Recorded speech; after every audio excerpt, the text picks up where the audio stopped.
Bonsoir Christophe, bienvenue sur le plateau de Quotidien. Voici une partie de l'équipe et le public. Dans la nuit de mercredi à jeudi, vous avez été victime d'une violente tentative de homejacking. Vous étiez dans votre maison en région parisienne avec votre mari Guylain et votre fille de 5 ans.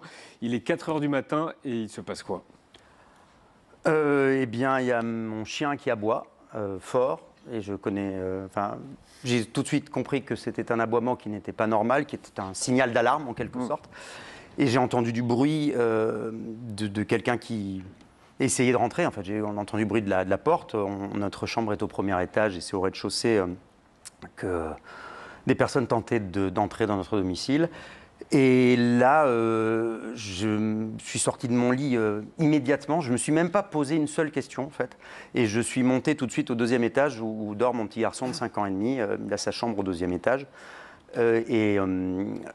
Là, à ce moment-là, je ne sais, j'ai vu que Ghislain se levait en même temps que moi, mais je ne sais pas ce qu'il faisait à ce moment-là. Une fois que j'étais dans la chambre de mon fils, qui lui dormait profondément, il a le sommeil lourd, je l'ai attrapé, il n'a pas compris ce qui se passait. Il me dit, je ne sais plus ce qu'il a dit, à vrai dire. Et j'ai entendu les hurlements de mon mari qui criait au secours, au secours. Et je me suis retrouvé sur le palier devant la chambre de Valentin. Et j'ai regardé vers le bas et je me suis dit, je ne peux pas descendre. Parce que. C'était combien? Je ne sais pas. Je ne savais pas à ce moment-là. Ghislain m'a dit ensuite qu'il avait vu 2 personnes. Et après, je suis allé dans la salle de bain qui se trouve en face et j'ai ouvert la porte et j'avais mon fils dans les bras et j'ai grimpé sur le toit parce que ma seule obsession, c'était d'essayer de protéger mon fils. Voilà. Vous êtes resté combien de temps sur le toit? Je pense, je sais pas, j'avais pas eu le réflexe de prendre mon téléphone portable, donc j'ai dû rester, je sais pas, 35 minutes, je pense, avec mon fils dans les bras, en équilibre, voilà. Et Ghislain, qu'est-ce qui se passe? J'ai compris après, moi, pendant plus de 30 minutes, j'ai entendu du bruit à un moment donné, enfin assez rapidement après le au secours, j'ai entendu du bruit, j'ai entendu un bruit de coups, je ne savais pas ce qui se passait, et après j'ai plus rien entendu du tout. Et là, j'ai essayé de rassurer mon fils qui me posait des questions en lui disant il y a des voleurs, il ne faut pas faire de bruit, donc je lui parlais tout doucement. Il a jamais pleuré. Et j'ai essayé de faire en sorte de le protéger, quoi. Et je priais pour que personne ne monte, parce que je me suis dit, si les cambrioleurs montent à l'étage, ils verront que la fenêtre de la salle de bain est ouverte et ils se diront peut-être qu'on est parti sur le toit. Et surtout, je ne savais pas ce qui était arrivé à Ghislain, donc je ne savais pas si il était en train d'être torturé au sous-sol de la maison pour avoir, je sais pas, des codes de carte bancaire ou un coffre qui n'existe pas, parce qu'il n'y a rien à voler dans cette baraque. Il s'est réfugié chez les voisins, c'est ça? En fait, il s'est retrouvé, lui, il a sauté par le premier étage sur le balcon, quand il a entendu que les cambrioleurs montaient au premier étage. Ils l'ont vu descendre, donc là, ils sont redescendus, ils ont ouvert la porte de la terrasse qui donne sur le balcon. Et alors que lui était en train d'essayer de s'enfuir par ce balcon qui donne un peu plus bas, parce qu'il y a des différences de niveau, enfin bref, je ne vais pas vous raconter ma maison, mais bref. Là, il s'est retrouvé face à eux, il était en équilibre sur le rebord du balcon pour essayer de descendre, pour s'enfuir. Et là, ils lui ont lancé un coup de... lui, il dit avoir vu un club de golf sur le visage, et il a chuté sur la terrasse plus bas, qui est à 3,50 m de hauteur. Et ensuite, heureusement, il avait mal, mais il s'est relevé tout de suite. Il est parti en courant et il a rejoint la rue. Il est passé au-dessus du mur et il a tambouriné chez des voisins et il a appelé la police. Mais la police a mis un petit peu de temps à arriver. Ils sont arrivés assez vite, je pense en un quart d'heure, quelque chose comme ça.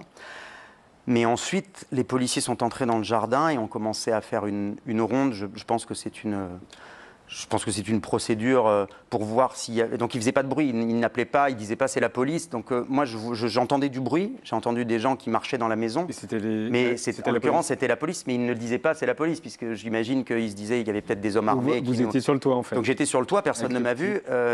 Et donc, on a mis 10 minutes entre le moment où les premiers policiers sont arrivés. Je pense que, en fait, les cambrioleurs sont partis immédiatement quand ils ont vu mon mari s'enfuir, parce qu'ils se sont dit qu'on allait appeler la police. Mais, ils sont partis avec quoi?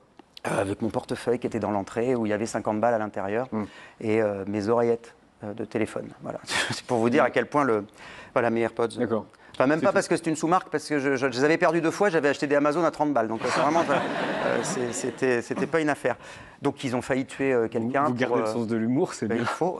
Non, ils ont failli tuer quelqu'un pour 150 €. Ouais. Comment va Ghislain? Je l'appelais Guilain tout à l'heure. Oui, c'est Ghislain, mais il a plusieurs fractures au niveau en atterrissant, en tombant au niveau du poignet et de la main.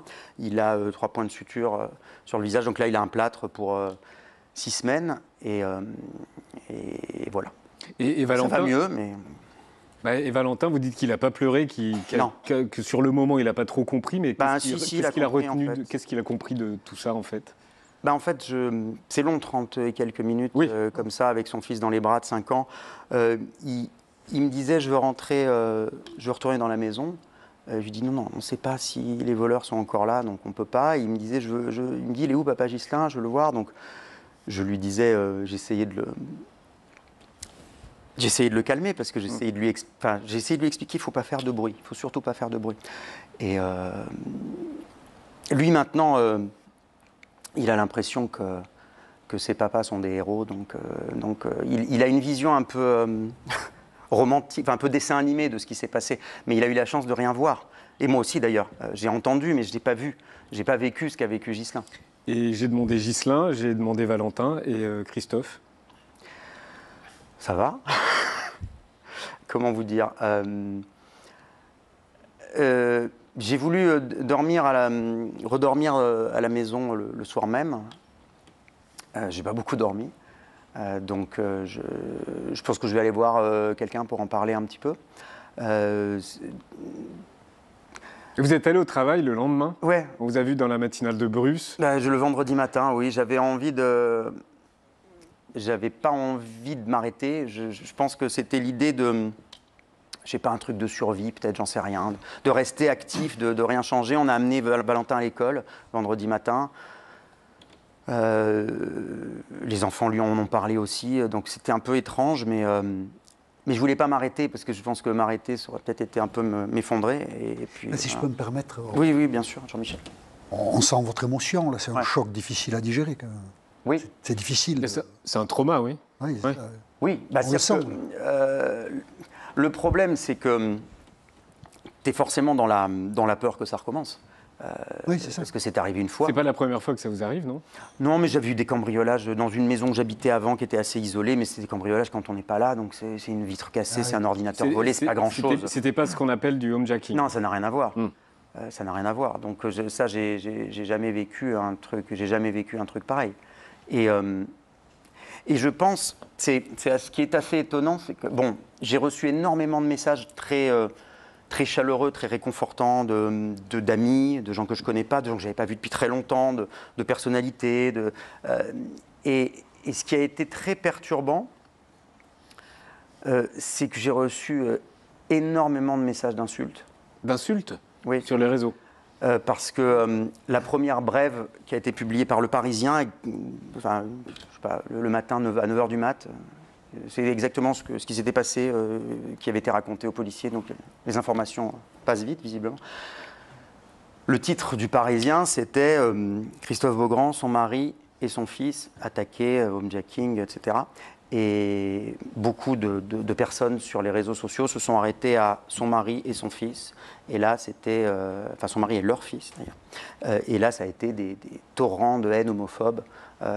Et le problème de ces gens-là, c'est pas qu'une famille avait été attaquée et peut-être risqué de mourir, c'est le fait qu'on soit une famille homoparentale. Donc j'ai reçu des messages de gens qui nous ont écrit il aurait mieux fallu les pousser du toit, c'est dégénéré. Voilà, j'ai reçu ça. Vous avez reçu, vous avez vu ça sur les réseaux sociaux aussi. Oui, en me mentionnant, hein, donc il n'y a pas de souci, ça m'était destiné, vraiment. Beaucoup? Oui, bien sûr. Trop. Beaucoup, oui. Des centaines, en fait. Des centaines. On peut porter plainte? J'ai abandonné, j'ai lâché l'affaire de ce côté-là. Plein de fois, j'étais allé voir même des avocats qui me disaient c'est compliqué, ils pourront plaider l'humour, ou ils pourront plaider la liberté d'expression, le deuxième degré, mon cul sur la commode, etc. Donc c'est très compliqué de porter plainte pour ce genre de choses. Il faut vraiment avoir des menaces régulières, répétées. De toute façon, c'est des comptes qui ont deux abonnés qui disparaissent dans la foulée, c'est introuvable, c'est peine perdue. Et puis sur X, maintenant, de toute façon, c'est le Far West. Donc, et sur le homejacking, l'enquête, elle est ouverte? Ouais. Est-ce que vous êtes confiant? Oui. J'en sais rien. J'en sais rien. Les policiers, pour le coup, étaient très attentifs, très... Là, il y a une dame policière qui s'occupait de Valentin tout de suite, pendant que moi, j'allais retrouver Ghislain qui était dans l'ambulance en bas de la maison.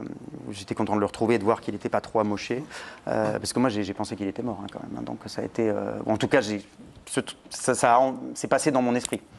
Ouais, la dame policière a été formidable avec Valentin. Ils ont tous été super. Donc maintenant, j'espère que l'enquête va porter ses fruits. Après, est-ce que d'après vous, ils savaient chez qui ils allaient? je sais pas, et les policiers non plus savent pas. Ils savent pas? Dans le quartier où on habite, il y a plusieurs jolies maisons. Et il y a déjà eu des homejackings. Il y en avait eu un au mois d'avril, il y en avait eu un au mois de décembre. Donc, voilà. Oui, parce qu'il faut le rappeler aussi. Il y a des gens inconnus. Hein, ça n'arrive, voilà, c'est ça, ça n'arrive pas qu'aux célébrités de On dit parfois que les personnalités partagent un peu trop d'informations personnelles sur les réseaux sociaux. C'était votre cas sur votre vie privée? Vous trouvez? Non, ouais. Je sais pas, je vous pose la question. Ça fait partie, c'est une question parce que ça fait partie justement des causes de certains homejacking de célébrités. Alors je pense qu'on ne peut pas dire que les personnes qui sont agressées sont responsables de l'agression dont ils ont été victimes. Non, mais je le dis parce que c'est pas ce que vous me dites, mais c'est ce que j'ai lu parfois, ce que j'ai pu entendre aussi de certains chroniqueurs. Il ne faut pas renverser la responsabilité. Non, mais les services de police, par exemple, disent qu'il faut éviter de partager des informations trop précises sur son lieu de domicile, par exemple, sur les réseaux sociaux. Non, mais honnêtement, ça c'est du bullshit parce que franchement, les personnalités, dans les quartiers, tout le monde le sait, le voisinage, tout le monde le sait. Vous commandez des produits chez Amazon, tout le monde connaît votre adresse, les fichiers se vendent, vous commandez chez Deliveroo, donc on ne peut pas vivre cloîtré, c'est pas possible. Quant aux images que j'ai partagées sur les réseaux sociaux, ce sont des images que j'ai partagées volontairement de ma famille, en protégeant toujours l'identité, l'anonymat de mon petit garçon avec les petits smileys, etc. Parce que là, c'est lié à mes engagements qui sont liés au fait de montrer le bonheur d'une famille homoparentale pour essayer de normaliser, entre guillemets, de banaliser nos familles. Je n'ai jamais montré la façade de ma maison, jamais montré la grille de ma maison, contrairement à ce qu'a fait BFM, qui était en direct devant la grille de ma maison. Vous n'avez pas aimé le traitement? Non, parce que moi, c'est normal qu'on en... Enfin, c'est normal. Moi, j'ai pas vu. Donc, visiblement... Sur les chaînes info, ça a été le titre quasi toute la journée. Donc moi, je ne l'ai pas vu parce que je n'ai pas passé mon temps à regarder la télé ce jour-là. On voit les bandeaux, là. On les a vus. J'étais à l'hôpital, etc. Mais c'est qu'à un moment donné, il y a un micro-trottoir avec ma voisine devant ma porte, devant la grille de ma baraque, devant la clôture. Ça va. Enfin, à un moment donné, c'est idiot, en fait. C'est surtout ça. C'est idiot et irresponsable. Moi, je suis journaliste depuis longtemps. J'ai déjà traité ce genre de choses. À un moment donné, il faut être... tu peux faire ton direct à quelques mètres, que certains qui reconnaîtront la rue pourront la reconnaître, pas devant la porte. Enfin, je trouve que ça n'a pas de sens, en fait. Ça m'a surpris, à vrai dire. Après, effectivement, ceux qui veulent vraiment avoir mon adresse, le voisinage, tu finis par la trouver. Mais je ne suis pas sûr que ce soit lié à ça. Il faut quand même comprendre qu'il y a plus de 400 homejacking par an. Et ce n'est pas plus de 400 personnes qui sont des gens qui bossent à la télé ou qui sont des gens connus. Donc c'est hélas un phénomène qui s'est développé. Et ce qui est terrifiant, c'est qu'effectivement, il y a 20 ans, le cambriolage, c'était pendant les vacances ou quand on était sûr que les gens n'étaient pas là. Là, c'est l'inverse. On prend des armes très violentes pour faire mal, pour essayer de torturer les gens, pour essayer d'obtenir des informations, un coffre, de l'argent liquide, des bijoux. Et alors, j'en profite pour passer ce message, si jamais des cambrioleurs potentiels nous regardent, je n'ai pas de coffre. Et aller chercher des sacs à main, des rivières de diamants, des gros bijoux chez un couple homo, c'est complètement con. C'est fini la cage aux folles, Zaza Napoli, tout ça. Donc on n'a pas des gros bijoux comme ça. Donc ne venez pas chez nous, ça ne sert à rien. C'est pas la peine. Et on embrasse Ghislain et Valentin.